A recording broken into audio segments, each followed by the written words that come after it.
Эртең министр болууга даярсыз ба? Бар даяр эмесмин. Мен министрге барбайм.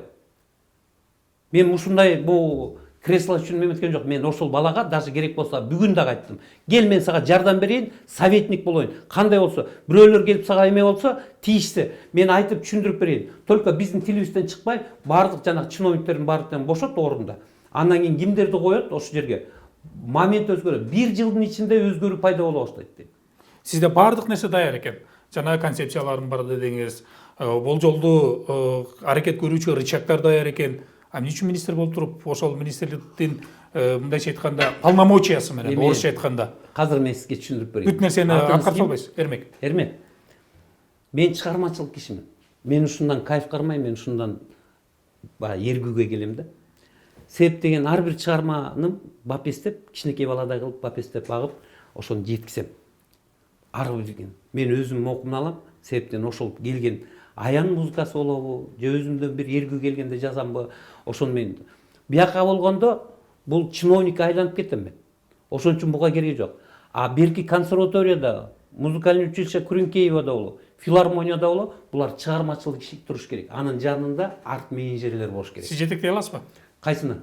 Ошол эле жогоруда айтып атканда музыкалык мектептерди, же болбосо ошол эле техникумду, же болбосо филармонияны. Конечно, өзүм командам менен келем. Себептен өзүм командам менен келбесе, один поле не воин.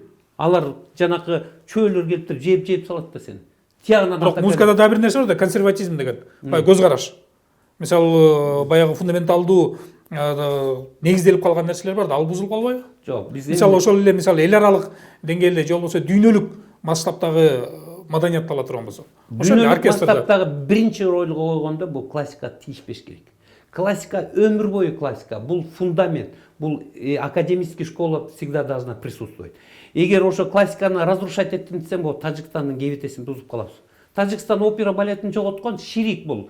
Бул болбойт, бул аспаптар шайтандыкы деп Талибандын көз карашы менен келди эле. Мына азыр опера балети жок, бияктагыларга жалдырып атат. Келип бизге бийлеп бергиле, оркестранттар силерге 2 айлык коюп берем деп, мына сындырышпат эле, куруш деген кыйын болуп калып атат да.